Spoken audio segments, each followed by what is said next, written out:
Hello, good morning dear students. Online classes में आपका स्वागत है। पिछले लेक्चर में हमने इन्वेस्टमेंट मल्टीप्लायर के बारे में पढ़ा था। निवेश गुणक क्या होता है या वो किस प्रकार से वो काम करता है। तो इन्वेस्टमेंट मल्टीप्लायर एक प्रकार से हमारा यही है भाई, जब इन्वेस्टमेंट में चेंज किया जाता है, इन्वेस्टमेंट में परिवर्तन होता है, तो जो आपकी इनकम होती है, आय होती है, उसमें कई गुना ज़्यादा क्या होती है, वृद्धि होती है। इन्वेस्टमेंट में तो बहुत कम परिवर्तन किया जाता है, लेकिन जो इनकम होती है उसमें वो ज़्यादा मात्रा में परिवर्तन होता है। तो नेक्स्ट जो हमारा टॉपिक है वो आपका है प्रिंसिपल ऑफ आइसोलेशन, तवरक का सिद्धांत। तवरक का सिद्धांत क्या कहता है, सबसे पहले हम इसकी हिस्ट्री के बारे में देख लेते हैं। वह इकोनॉमिस्ट के अंदर तवरक का सिद्धांत का जो प्रतिपादन है वो लॉर्ड केंज के सामान्य सिद्धांत, यानी कि जब लॉर्ड केंज ने 1936 के अंदर the journal theory of employment, interest and money, जब ये सिद्धांत दिया था या ये बुक बताई थी, तो उसके सामान्य सिद्धांत के प्रकाशन से पहले ही 1907 के अंदर जो अफ्तालियन थे और 1914 में बैकरडाइक ने और 1917 में जेम्स क्लार्क ने इसका जो प्रतिपादन था वो किया था। 1936 से पहले ही लॉर्ड केंज के जो सामान्य सिद्धांत था, जो जर्नल थ्योरी थी, उससे पहले ही जो आपके अफ्तालियन हैं, इकोनॉमिस्ट बैकरडाइक है और जो प्रोफेसर J.M. केंज क्लार्क है, इन्होंने अलग अलग टाइम पर जो इसका क्या है आपका जो प्रिंसिपल ऑफ आइसोलेशन है, तवरक के सिद्धांत का क्या किया था, प्रतिपादन किया था। तो जब अगर हम रियल इसकी पब्लिसिटी की बात करें या इसके प्रचार की बात करें, तो जो ये आपका हैरड के विकास सिद्धांत और हिक्स के व्यापार चक्कर के सिद्धांत के पश्चात ही इसका क्या हुआ था, आरंभ हुआ था या स्टार्ट हुआ था। जो आपका प्रिंसिपल ऑफ आइसोलेशन है, तवरक का जो सिद्धांत है, वो आपका हैरड के विकास सिद्धांत और जो आपका हिक्स का व्यापार चक्कर का सिद्धांत था, Hicks theory of business cycle और हैरड थ्योरी ऑफ ग्रोथ, इन दोनों के सिद्धांत के पश्चात ही इसका क्या हुआ था, आरंभ हुआ था। आगे हम देखते हैं जो आपके प्रोफेसर सैमुअल्सन थे। प्रोफेसर सैमुअल्सन ने जो आपका आइसोलेशन है और जो आपका मल्टीप्लायर है, इन दोनों की इंट्रैक्शन का जो इंट्रैक्शन से रिलेटेड जो थ्योरी डेवलप की थी, उसको थ्योरी डेवलप की है। जो आपके प्रोफेसर सैमुअल्सन है, उसने तवरक और जो आपका गुणक है, इन दोनों की जो इंट्रैक्शन है या अंत्यक्रिया है, उससे रिलेटेड इसको एक थ्योरी विकसित की थी या सिद्धांत विकसित किया था। आगे हम देखते हैं जो तवरक जो आपका प्रिंसिपल ऑफ आइसोलेशन है वो क्या है या क्या बताता है। जो यह सिद्धांत है वो हमें तवरक का सिद्धांत वह सिद्धांत है जो आय में होने वाले परिवर्तन के फलस्वरूप, यानी कि जब इनकम में परिवर्तन होता है, यानी कि इनकम में चेंज होता है, तो जो आपका शुद्ध निवेश है या नेट इन्वेस्टमेंट है या पूंजी में होने वाले परिवर्तन की जो विवेचना करता है। यानी कि जो आपका प्रिंसिपल ऑफ आइसोलेशन है वो कहता है कि जब इनकम में परिवर्तन किया जाता है, तो इनकम में परिवर्तन होने से जो आपकी पूंजी है, कैपिटल है या जो नेट इन्वेस्टमेंट है, उसमें कितना परिवर्तन होता है, उसकी यानी कि किस प्रकार से परिवर्तन होता है, उसकी विवेचना किसके द्वारा की जाती है, आपकी तवरक के सिद्धांत के द्वारा की जाती है। अब हम इसको एक प्रकार से लिख सकते हैं, जो आपका तवरक पूंजी में होने वाले परिवर्तन तथा आय में होने वाले परिवर्तन का क्या है, अनुपात है। जो आपका आइसोलेशन है या वो क्या है, आइसोलेटर क्या है, पूंजी में होने वाले परिवर्तन तथा आय में होने वाले परिवर्तन का क्या है, ये एक प्रकार से अनुपात है। इसको हम जो आपका तवरक को हम W के बराबर लिख सकते हैं आइसोलेशन को, और ये किसके बराबर होता है, change in K divided by change in income, यानी कि इनकम में चेंज होने से पूंजी में कितना परिवर्तन हुआ, दोनों का ये अनुपात है। चेंज इन के यहाँ पर पूंजी में परिवर्तन, चेंज इन कैपिटल, और चेंज इन वाई आपका प्रोडक्शन या इनकम में परिवर्तन। आगे हम देख सकते हैं जो आपका तवरक उत्पादन में परिवर्तन, हम यहाँ पर जो आपकी GDP या प्रोडक्शन या इनकम एक ही लेके चलते हैं। तो तवरक उत्पादन में परिवर्तन तथा पूंजी में परिवर्तन का क्या है, अनुपात है। यानी ये एक प्रकार से प्रोडक्शन के अंदर चेंज और कैपिटल के अंदर चेंज, दोनों का क्या है, ये एक प्रकार से दोनों का अनुपात है या रेशियो है। जब भी उपभोग या उत्पादन में परिवर्तन होता है, जब भी कंजम्पशन और प्रोडक्शन में चेंज होता है, तो पूंजी में उससे कई गुना अधिक परिवर्तन होता है। जब प्रोडक्शन और कंजम्पशन के अंदर चेंज होता है, तो जो कैपिटल होती है उसमें उसके कई गुना क्या होती है, अधिक परिवर्तन होता है। तो उसे हम क्या कहते हैं, तवरक कहा जाता है या आइसोलेशन कहा जाता है। यह प्रेरित निवेश का सिद्धांत है, यानी कि जो ये आपका प्रिंसिपल ऑफ आइसोलेशन है, ये एक प्रकार से जो हमने इंड्यूस इन्वेस्टमेंट किया था उसी का क्या है, ये सिद्धांत है या थ्योरी है। आगे हम जो आपका डब्ल्यू है उसको किसके बराबर लिख सकते हैं, change in K divided by change in Y. तो हम जानते हैं भाई, पिछले भी हमने पढ़ा था, जैसे आपका चेंज इन के किसके बराबर, आपका इन्वेस्टमेंट के बराबर है। और फिर हम इसको डब्ल्यू को क्या लिख सकते हैं, investment divided by change in income. या फिर इसको हम इस प्रकार से भी लिख सकते हैं, change in Y Y T minus one, यानी कि जो आपका वाई टी क्या होती है, आपकी इनकम पिछली अवधि की, माइनस पिछली अवधि माइनस वन, यानी कि जो अब की जो करंट जो पीरियड होता है उसमें से अगर हम पिछली अवधि में से करंट पीरियड को निकाल देंगे तो हमारे पास आ जाती है चेंज इन वाई। फिर हम इसको इस प्रकार से भी लिख सकते हैं, आपका जो डब्ल्यू है, जो तवरक है, इन्वेस्टमेंट टी, जो करंट अवधि का जो आपका इन्वेस्टमेंट है, वाई टी माइनस वन। तो जो आपके कुछ जो अर्थशास्त्रियों के अनुसार उत्पादन आय में होने वाले परिवर्तन, उत्पादन या जो आय में होने वाला परिवर्तन है वो उपभोग में होने वाले परिवर्तन पर निर्भर करता है। क्योंकि जो कुछ इकोनॉमिस्ट कहते हैं भाई, जो आपका उत्पादन है या जो आय में होने वाला परिवर्तन उपभोग में परिवर्तन पर क्या करता है, निर्भर करता है। तो इसको इस प्रकार से भी लिख सकते हैं, डब्ल्यू आपका change in K divided by change in consumption.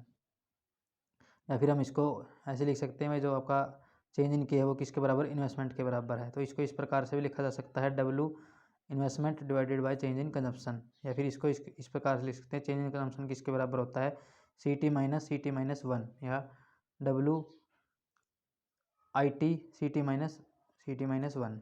तो ये इस प्रकार से हम इसको लिख सकते हैं। तो ये जो आपकी टर्म है आगे जाकर हमको बताएंगे वे किस प्रकार से इसको निकाला जा सकता है।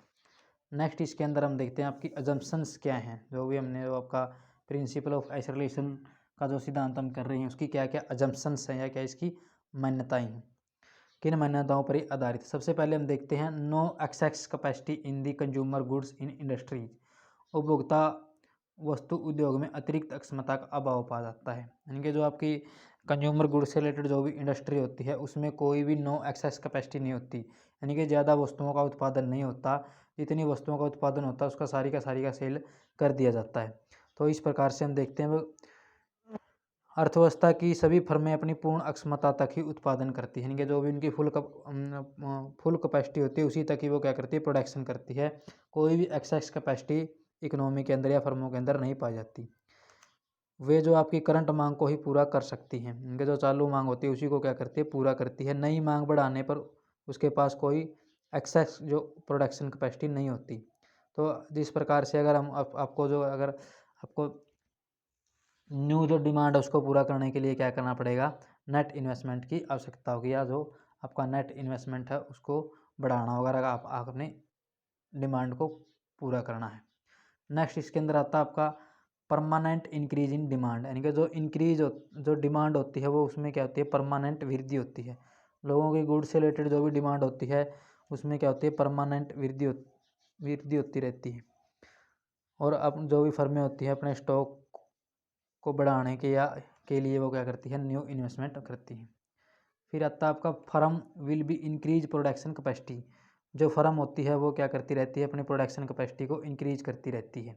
मांग में होने वाली प्रत्येक वृद्धि को संतुष्ट करने के लिए जो आपकी फर्म होती है वो डिमांड के अकॉर्डिंग अपनी प्रोडक्शन कैपेसिटी को क्या करती रहती है, इंक्रीज करती रहती है। नेक्स्ट इसके अंदर आता है फिक्स्ड एसिलेटर और फिक्स्ड कैपिटल आउटपुट, शिथिर त्वरक या शिथिर पूंजी उत्पाद अनुपात। इस सिद्धांत त्वरक का सिद्धांत इस मान्यता पर आधारित है कि तकनीकी कारणों से जो त्वरक है या पूंजी उत्पाद का अनुपात क्या रहता है, आपका कांस्टेंट रहता है, स्थिर रहता है। Surplus capacity in the producer goods industries, उत्पादक वस्तु उद्योग में अतिरिक्त अक्षमता पाई जाती है। इस पर सिद्धांत की यह भी मानता है कि उत्पादक वस्तु उद्योग में अतिरिक्त अक्षमता है, जो आपकी है सरप्लस कैपेसिटी है, इसलिए मशीनों की मांग बढ़ने पर उनकी जो आपकी पूर्ति है वो तुरंत की जा सकती है। अवेलेबिलिटी ऑफ क्रेडिट, साख की उपलब्धता, फर्मों को अपनी उत्पादन क्षमता बढ़ाने के लिए जो आपका क्रेडिट है वो अवेलेबल है या साख उपलब्ध करवाया जाता है।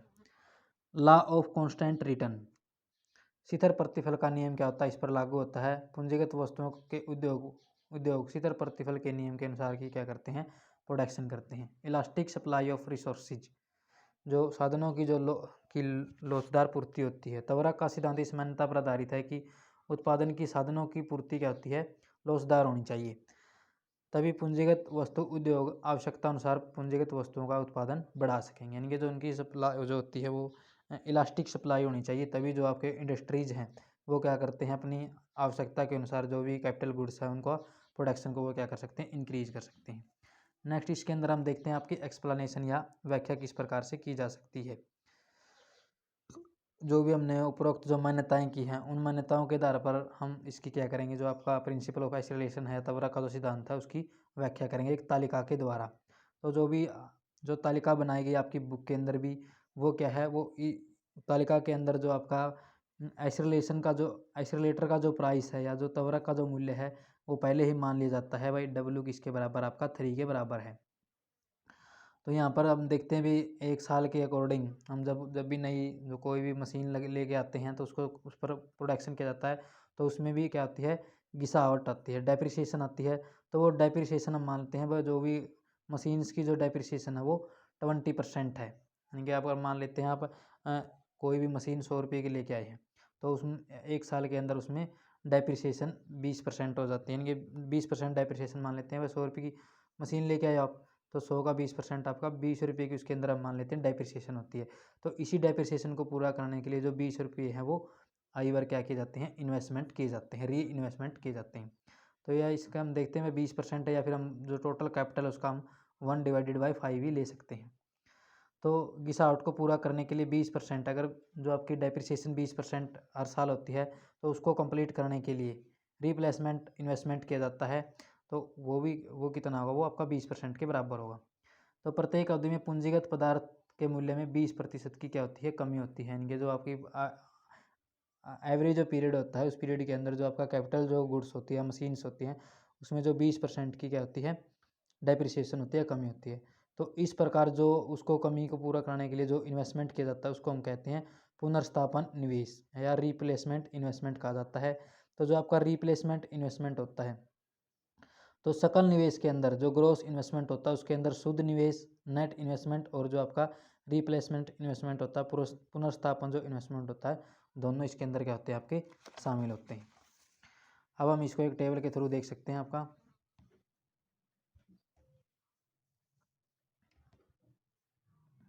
ये आपकी टेबल है। सबसे एक इसमें हम पीरियड लेते हैं, यहाँ पर आपका आउटपुट या इनकम कैपिटल ले लेते हैं हम, कैपिटल में कितनी जनरेट होती है। अब यहाँ पर डेप्रिसिएशन है, रिप्लेसमेंट इन्वेस्टमेंट है, कितना किया जाता है, नेट इन्वेस्टमेंट है, और यहाँ पर है आपका ग्रोस इन्वेस्टमेंट। तो सबसे पहले फर्स्ट पीरियड के अंदर हम देखते हैं भाई जो आपकी इनकम है या जो आउटपुट है वो 500 है, यानी कि 500 है। तो जब हमने देखा था, हमने जो आपका तवरक का जो मूल्य है, आप प्राइस ऑफ आइसोलेटर है वो कितनी है, 3 है। तो यहाँ जब हम 500 को 3 से मल्टीप्लाई कर देंगे तो हमारे पास आ जाता है 1500। तो 1500 आपका जो कैपिटल, यानी कि जो मान लें आपका आउटपुट, तो आउटपुट के अंदर चेंज किया था 500 रुपये का, लेकिन कैपिटल के अंदर कितना चेंज हुआ, वो आपका 1500 हुआ। तो इसका 1/5% हमने क्या निकालना, 20% इसकी डेप्रिसिएशन निकालनी है। तो 1500 की 20% डेप्रिसिएशन 30,000 होगी। ठीक, उसके बाद फिर जितनी भी आपकी डेप्रिसिएशन हुई है, 20% डेप्रिसिएशन हुई है, तो उसका रिप्लेसमेंट इन्वेस्टमेंट किया जाता है। तो अगर हम नेट इन्वेस्टमेंट अगर निकालेंगे तो नेट इन्वेस्टमेंट यहाँ पर तो कोई नेट इन्वेस्टमेंट नहीं है, 0 है। तो यहाँ पर ग्रोस भी आपका क्या है, 300 है। नेक्स्ट इसके अंदर हम देखते हैं जो आपका आउटपुट मान लेते हैं बढ़ जाता है, 510 हो जाता है। तो इसको अगर मल्टीप्लाई करेंगे 3 से तो यह आपका 1530 हो जाता है। इसमें से डेप्रिसिएशन आपका कितना हुआ, 300 का हुआ। ठीक, डेप्रिसिएशन यहाँ पर आपका, यहाँ पर भी जो आपका डेप्रिसिएशन है वो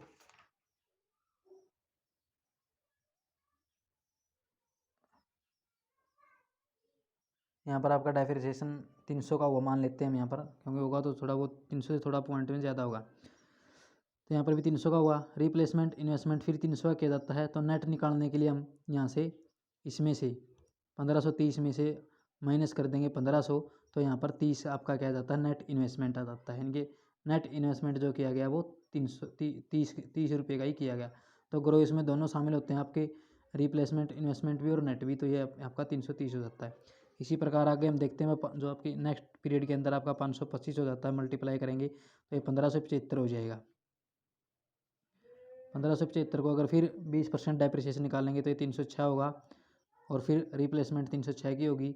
नेट इन्वेस्टमेंट आपका इसमें से 1575 में से 1530 निकालेंगे तो आपका 45 होगा, और ये आपका ग्रोस हो जाएगा। आपका दोनों को जोड़ देंगे हम तो ये 351 होगा। तो इस प्रकार से ये आपके पीरियड है, ये चलते रहते हैं। लास्ट के अंदर अगर हम देखते हैं तो जब आपका आउटपुट 560 है तो 560 मल्टीप्लाई बाई 3, जो पर हमने आइसोलेटर का प्राइस मानना था 3, तो ये आपका 1680 होगा, और इसमें से 20% डेप्रिसिएशन निकालेंगे तो आपका ये 345 हो जाता है।